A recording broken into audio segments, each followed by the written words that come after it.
bit more. I know it's kind of hard to pick, your favorite movie or your favorite food, because I love all movies and I love all food, right?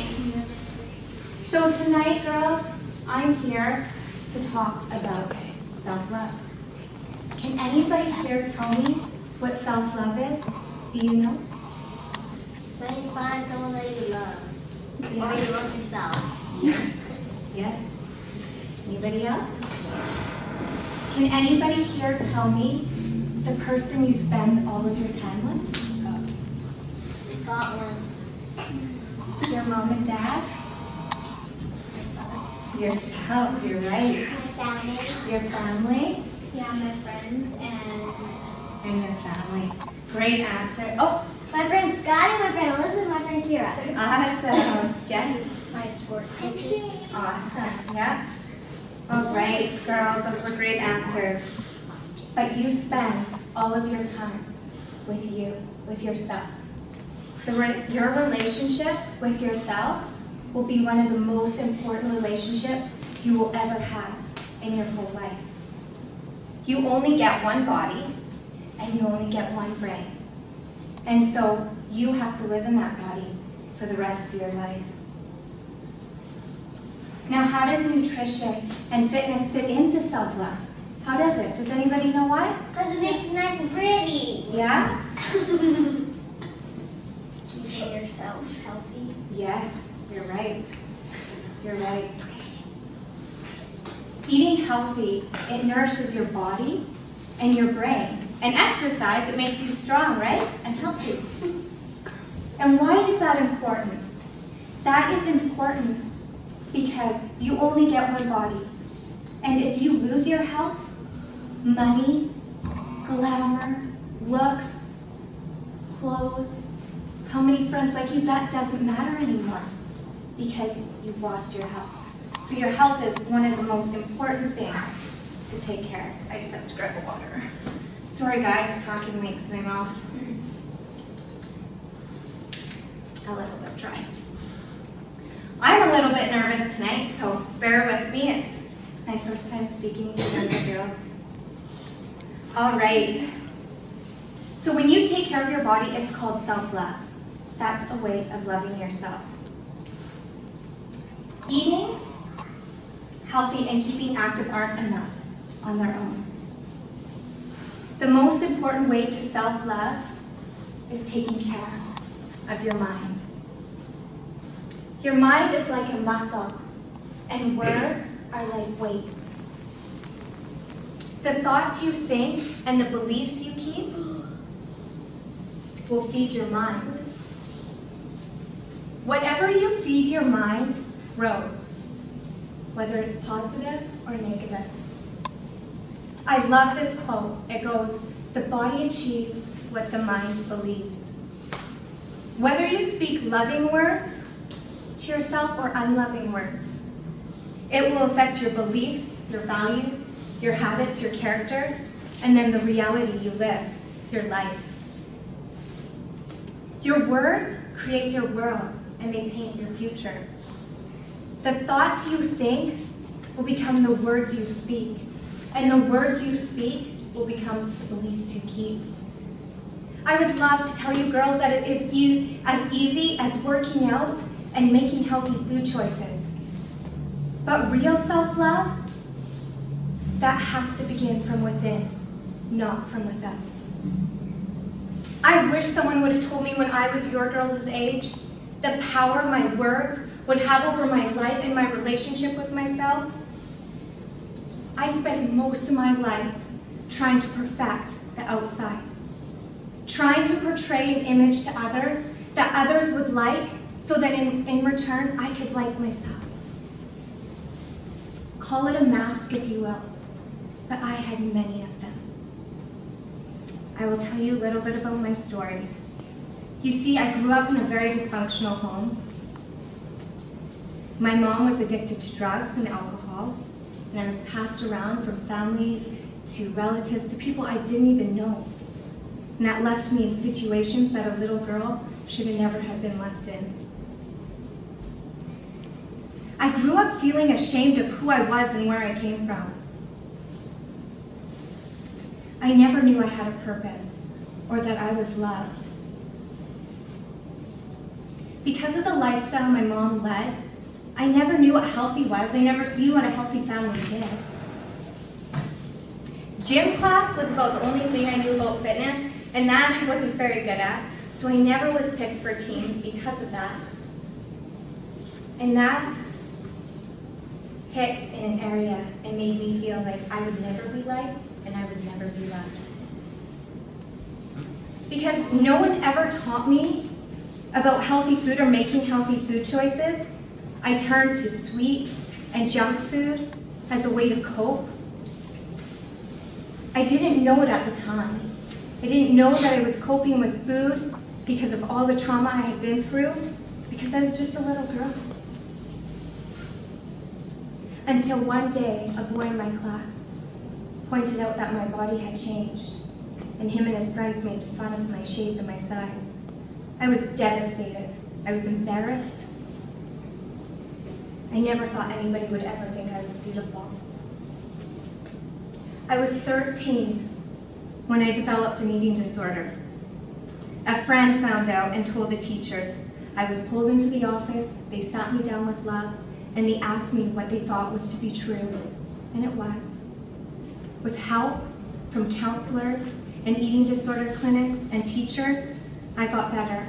But one of the teachers that helped me, she was into fitness, and that was the first time I was ever introduced to the gym or weight training. I fell in love with this fitness routine, and it felt like for the first time in my life that I could do something and I could do it well. As I mentioned before, I never was good in gym class or school or sports for that matter. And it's not that I wasn't smart or athletic, I just was shy. And I didn't have a chance to apply myself because we moved so much. So in my mind, I didn't think I was smart. The gym became my safe haven. I would go there every day after school to avoid my home life. I'd even go there on the weekends. I was building habits and healthy ones for a while. Friends and kids in school had started to notice my body change, mostly my appearance and that I had lost a lot of weight. I started getting attention I had never got before. Let me remind you, I started working out because I had an eating disorder. But my obsession with the attention soon took the place of that. And I went from a physical eating disorder to a mental eating disorder. I knew what eating healthy was, and I knew how to exercise, and the attention I was getting from kids at school built my self-esteem. I had never had that kind of attention from my family, never my friends at school. But it was like a drug all in itself. I just didn't know it at the time. Let me remind you, I was only taught about eating healthy and about working out. I never was told the importance of self-love and self-acceptance. All those changes that had happened to my body as a result of making healthier choices, they built my self-esteem. However, they didn't build my self-love. My self-esteem was externally based on my image, what I looked like, and what others said about me. I soon became obsessed with the scale and with how my body looked.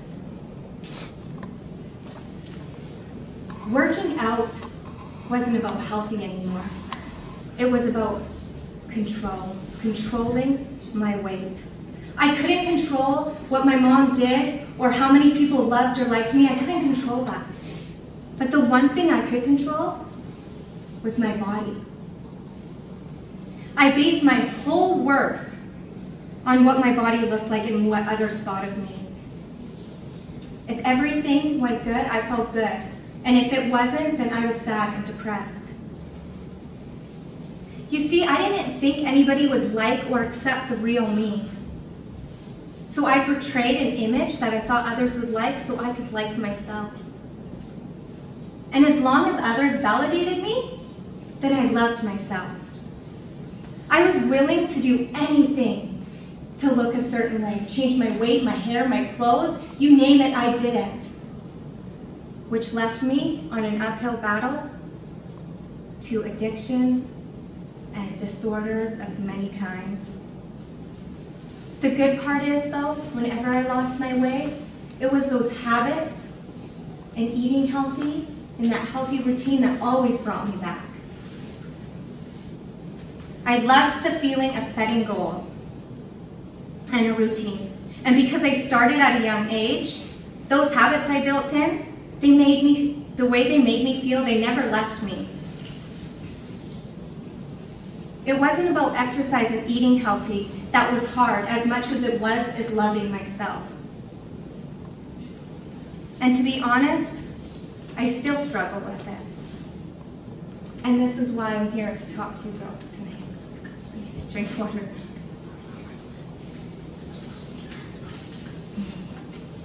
All right. I'm here to share with you guys what nobody ever told me. It's not enough to be active and to make healthy food choices. Yes, those are very important. Those are. But the most important is the relationship you will have with yourself, and the way you think about yourself, and the way you speak to yourself.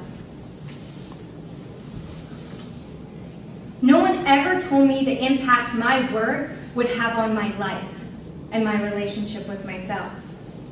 The choices you make and the places you go will be on how you think about yourself and the beliefs you have. I will say this again to you girls because it is so important. The thoughts you think become the words you speak, and the words you speak will become the beliefs you'll keep. So what is self-love? What is self-love? It is when you accept your uniqueness and that there is no one else like you. You will never be like anybody else, and nobody else can be like you. How silly would it be for an eagle to wish he was a chicken? He would never know his potential to be the king of the sky. Or if a lion wished he was an eagle, he would miss his calling and potential to be the king of the jungle. In the same way, when you compare yourself to somebody else, you miss the potential that is in you, that only you have. There's a saying, comparison is the thief of joy. It's a trap, and it will leave you empty and heartbroken. So what is self-love? Self-love is knowing that you were born and you were created for a purpose. Before your parents even thought of you, you were thought of and you were created. You were created to enter this earth and fulfill a purpose. Whether you know your purpose yet or not, some of you may know what you want to be when you grow up, but maybe some of you don't. And that's okay, because you have a purpose, and you will find it. Self-love goes deeper than looks, than image, than what you have, than what you wear.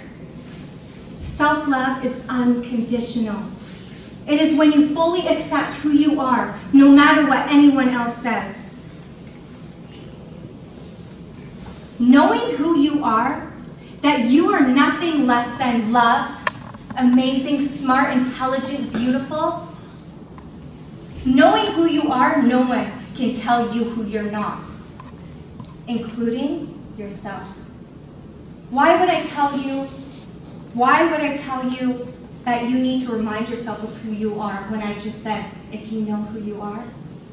Because thoughts will still come. Thoughts of doubt, thoughts of fear, rejection, comparison, they will come. But remember what I said at the beginning. I know I'm getting repetitive, but it's really important. The thoughts you think will become the words you speak. The words you speak will become the beliefs you keep. Your mind will be full of thoughts all day long. And some of those thoughts will not align with who you are. But it's up to you to choose the thoughts you think. No one can tell you, hey, don't have that thought about yourself. It's not nice. You have to love yourself enough to say, hey, that's not who I am. I'm not going to think that thought. Because if you don't do that, it will go from your head to your mouth to your heart, and then you will believe it. One of the biggest ways you guys can love yourself is to tell yourself you love yourself. In your mind, in your thoughts, or in your words. When you love yourself and believe in yourself, you will be able to accomplish whatever you set your mind to. You notice I said set your mind to? I didn't come up with that.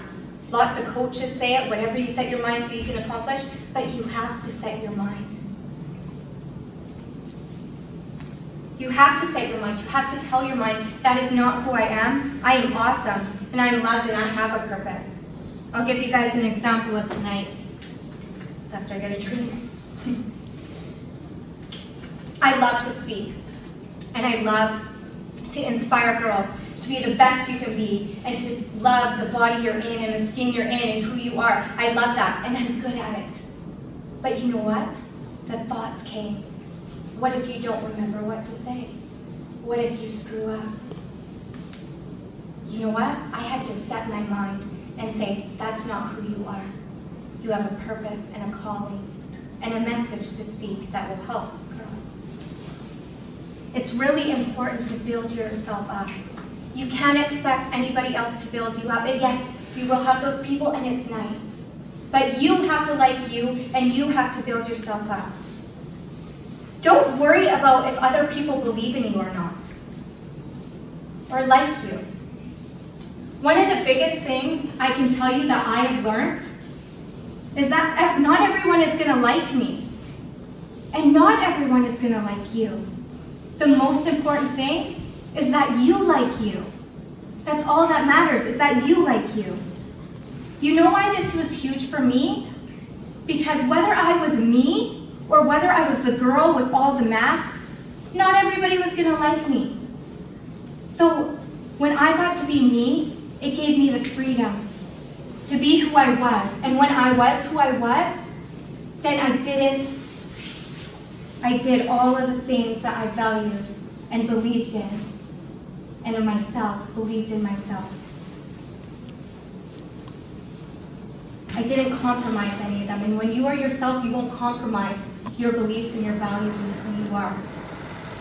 So I was supposed to have 2 mirrors, girls, and one was supposed to be broken, but I tried to break it and it stopped. So it wasn't a good thing. So I'm a visual person. I like to see. I find it helps me a lot. I just lost my page. It helps me a lot. So who here has seen Mowgli in the Jungle Book? Awesome. I knew lots of girls would see that. Who remembers the part where Mowgli was looking at the snake and the snake was hypnotizing him? Yes? Yes? Awesome. In the same way, when you look in the mirror and you see all these words that are not you, unloved, comparison, dumb, ugly, bad, purposeless, rejected, weak, fear, feel less than, it's like you're looking into the snake. He hypnotized him. He was looking at him. He didn't realize it was choking him. The broken mirror will never tell you who you are. It can't. It won't. It's not you. It won't. You will just feel broken every time and empty. Just like looking into the snake's eyes, Mowgli didn't know that the snake was slowly wrapping himself around him, killing him.